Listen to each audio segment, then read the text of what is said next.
the science of ecology, and I was particularly studying human-animal relations, because I felt at that time that whatever anthropology has got to say about humans and about their relations with animals should at least be consistent with what we know from scientific ecology.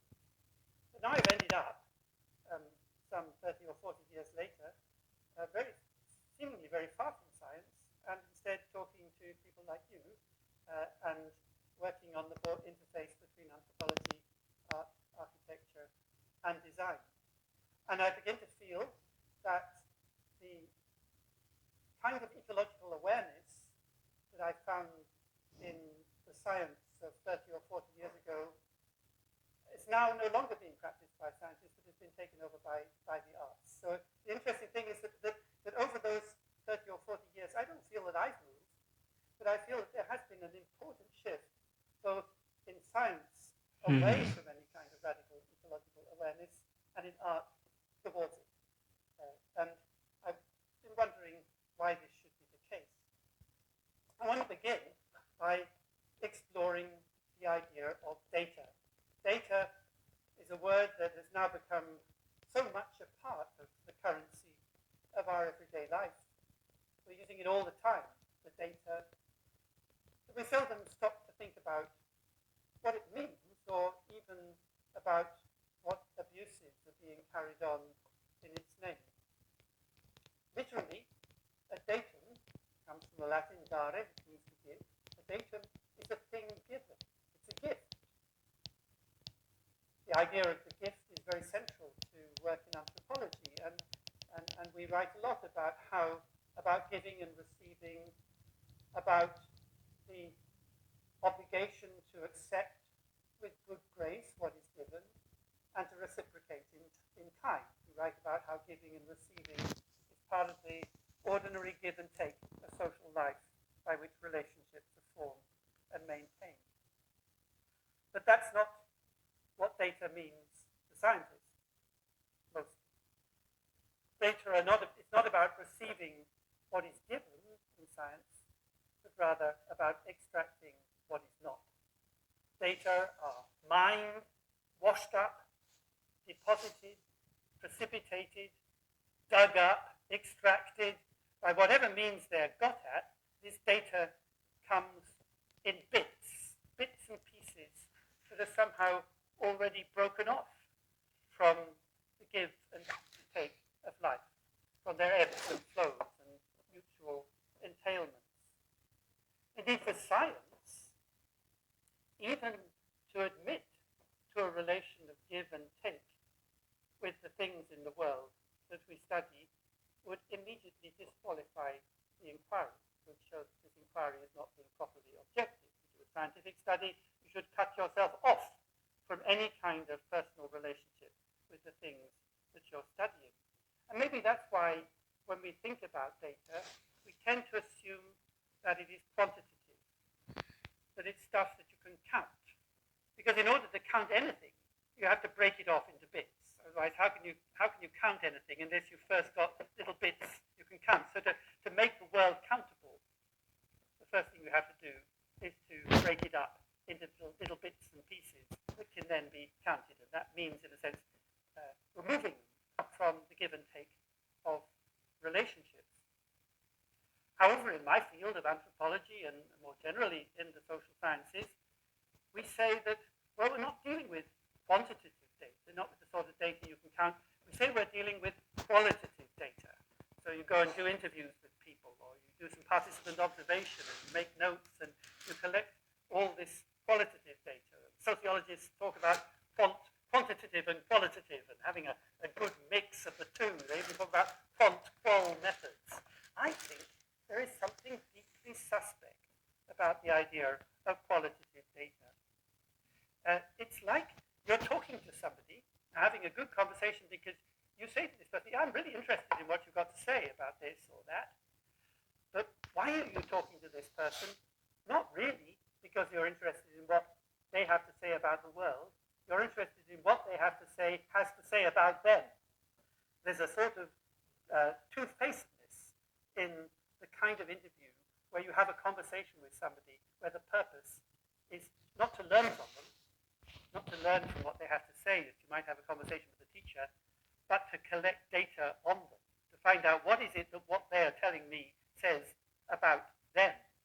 That seems to me to be somewhat hypocritical. It reminds me of when, as an academic, I had to do a compulsory course in how to do staff appraisals. We have to appraise members of staff every year. And I had to go to this compulsory course where I was told by an expert that when you're sitting in front of this colleague, who's a good friend and you talk with every day, but you're having an appraisal meeting, you shouldn't actually be paying attention to what he or she says. You'd be looking at their body language for what it reveals about what they're really thinking.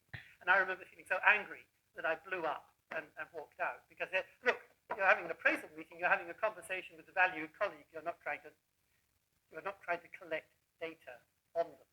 So I feel it's something very, very bothersome about the whole idea of qualitative data. I think it is somehow unethical. However, we now live in a world of what they call big data, data that comes in enormous quantities, with enormous machines, and the rise of big data, of course, is directly connected to the neoliberal economy of knowledge. In this economy of knowledge, life is effectively disposable, and its forms, both human and non-human, a mere grist to the mill of data analytics, which, as we know from recent political events, are designed to produce results or outputs, as they say, whose value is judged by their impact or utility to some interest or other, rather than by any appeal to truth. So in the land of big data, truth has disappeared almost over the horizon, so far as research is concerned. One analogy that I find helpful to think about these issues is to think that, to compare a hard ball. Man, it's so hard to think while taking video. You have a hard ball, something like a cricket ball, and you keep throwing it at the surfaces of things. You keep on throwing, and after a while, like you throw it at the window, and the window breaks. So the surface of the world has broken as a result of your incessant blows. So every time you throw this hard ball at the world, every time you get an impact, that's a datum. And if you throw the ball often enough, you will achieve what they call a breakthrough. So the idea in this scientific imagination is that the world has this hard surface. It won't willingly reveal its secrets, but if you keep on throwing hard balls at it, eventually the world will break and reveal some secrets to you, and you achieve your breakthrough. So that's hard science. The soft ball, on the other hand, imagine you have a soft ball, a sort of spongy ball, and you keep throwing it at the world. You don't actually, even if you throw it at the glass window, the window is not going to break. But every time the soft ball hits the surface, it bends and deforms a little, taking into itself some of the characteristics of the things that it hits, while those things also bend to its pressures in their own ways. So there's a kind of mutual responsiveness. You throw the ball at the surface bends a little bit in response to the ball squishes a little in response to the surface. Each takes in something of the other. And the result is a kind of mutual responsiveness of the surface of the ball answering to the surface of the world. And I call that mutual responsiveness, I call it correspondence. And correspondence is a kind of labor of love, a process of, in a sense, giving back to the world what we owe to it.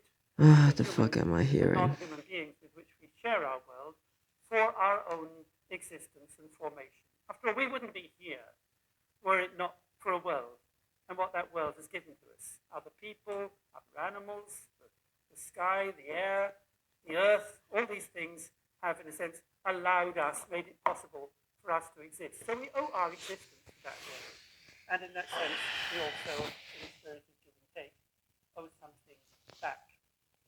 That's where, for me, anthropology fits in, because I see anthropology as a science of correspondence, as part of that process of give and take, of giving, of acknowledging what we owe to the world for our existence, and giving something back. And we do it through the process that is classically called participant observation, when you go and spend some time with some people you want to work with, learn from them, write lots of notes, and so on. So you get really deep into that particular way of life. And I want to insist that participant observation it's nothing to do with data collection. It's something more like an ontological commitment. That if you're going to really learn from people, then you have to spend a lot of time with them and participate in what they're doing. But what you're learning is you're studying with them and you're learning from them. You're not learning about them. There's an important distinction there. But it's not a new idea. That two or three centuries ago, Johann Wolfgang von Goethe was recommending exactly the same sort of procedure in studying science. So if you want to study plants, for example, when you go and spend a lot of time with that plant, just sit there looking at it, observing it, watching it, so long that you begin to feel that the plant you've almost become the plant, and the plant has become you, and you're having this kind of conversation, and then you really get to know the plant from the inside. That's the basis of what is nowadays known as Goethean science, which is regarded, of course, by mainstream science with total and utter contempt.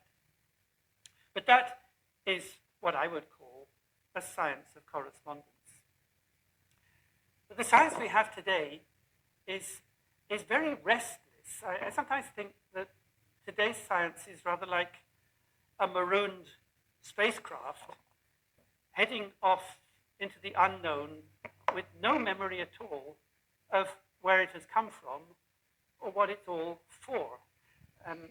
My scientist colleagues tell me, for example, and I speak to ecologists in particular, and they tell me that in science you're told, if you're a postdoc or a doctoral student, do not waste time reading anything that is more than 5 years old unless your professor tells you. So in other words, the idea is that science is continually overtaking itself.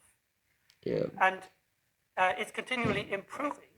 It's continually advancing. Is it though? So there's a kind of inherent optimism that each discovery will overtake the one before, and it will overtake that, and overtake that. So continually moving on, but at the same time that it's moving on, it's forgetting, it's cutting out its history, cutting out its past. I think people is still looking for truth. Have no memory of what their forebears were thinking, because they're never told to read it, just read the latest articles. So they're hurtling off into space.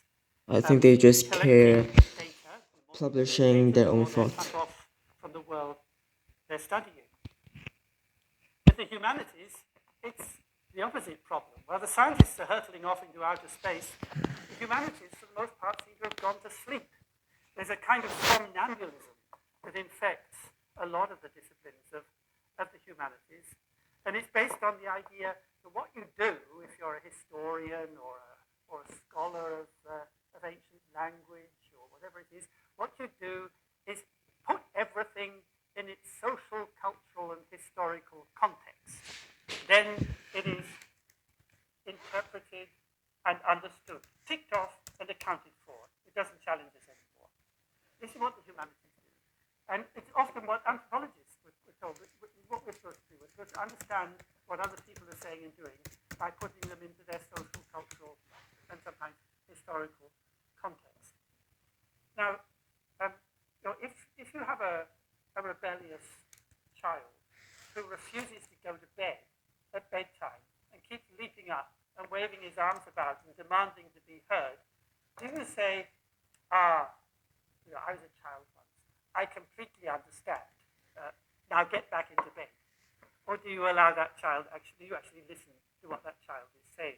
There's a sense of embedding things into their social and cultural context is putting them away, so they no longer challenge us, no longer confront us. They're ticked off, they're accounted for. So against both of these, against both scientific space travel and humanistic somnambulism, I think what we need to do is to bring things back into presence, right in front of us, because only then can we listen to them, respond to them, be curious about them, and consequently care about them. We have to bring things back into presence. A great pioneer of modernist art, Vasily Kandinsky, wrote a wonderful parody back in a little essay in the 1930s about visitors to an art exhibition.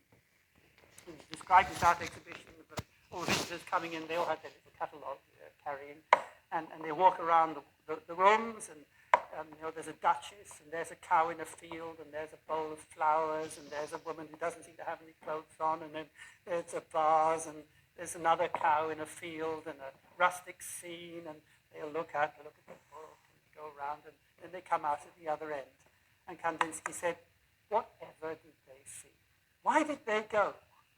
Because they might then be able to tell you everything about the artists and their work, and what the influences were, and who said what to whom, and why it was that this artist was he in this period of his life or that period of his life. They'd be able to tell you everything about the paintings, because they could look it up in the catalogue, but they won't actually have seen any art at all. Because by putting everything in its context, they basically put it away. And they have not actually allowed those paintings to come into their presence. No, in the so presence, that they can yeah. look at them, react to them, be aware of them, attend to them, direct. Yeah, okay. So basing too much on pure with knowledge art history, and not it's being also, in the in my own present. field, long been the problem with ethnography too, where the job of the ethnographer was not really to learn from people, not to learn from them or with them, not to study with them, but rather to find out about them and understand what they're saying and doing by putting them in their context. So it seems to me often that art practice is to art history, rather as anthropology is to ethnography. Ethnographers want to put everything in their context. Ethnographers want to put people's practices into their context. Art historians want to put works of art in their context. But art surely is about something different. Art has to do with bringing things into our presence so we attend to them in a speculative way that allows us to think about what the possibilities, the conditions and possibilities of life in the world might be.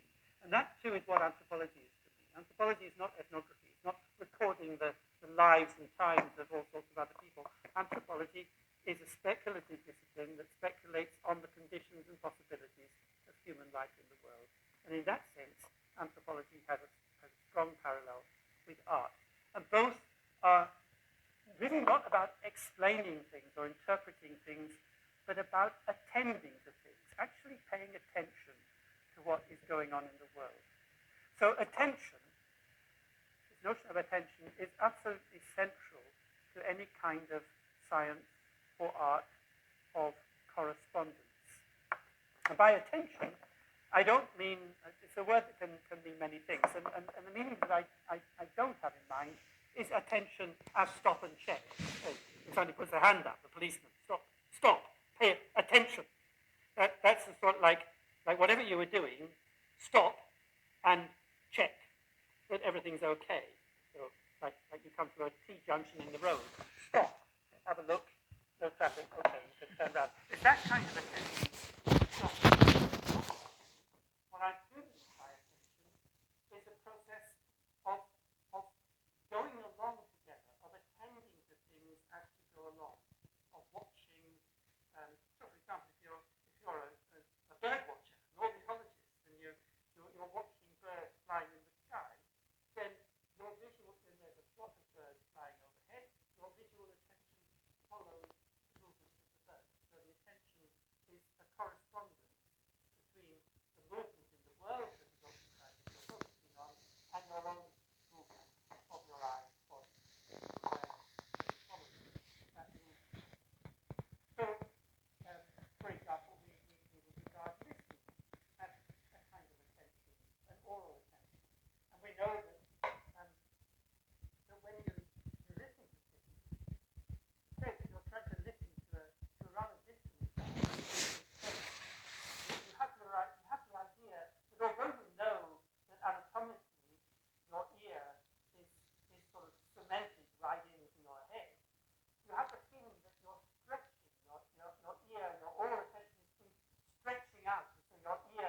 Oh, cannot. Mm.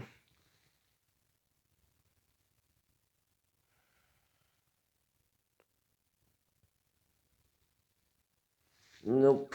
I am thinking something else that's very different.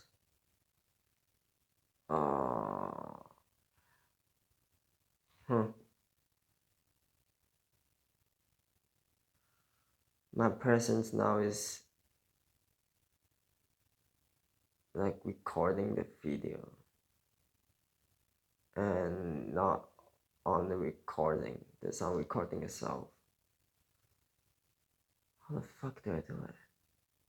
Huh.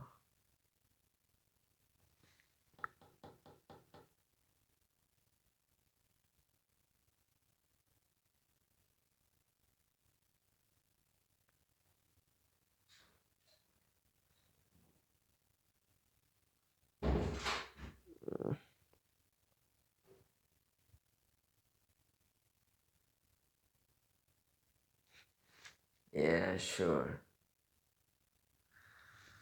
Yeah, it's a guy from science and more academic talking about how they understand art research.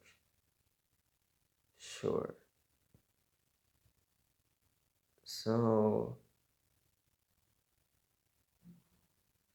So how do I view about science research? Um,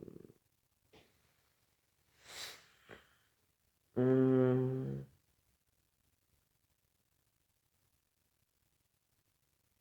yeah, actually similar as doing art research.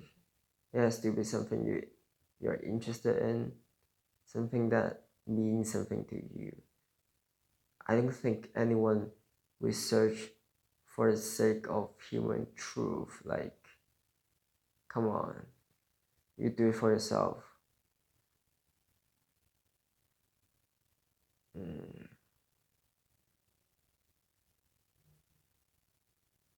Yeah, but reality is important, and I think the authenticity and like being honest is always the most valuable thing in any research.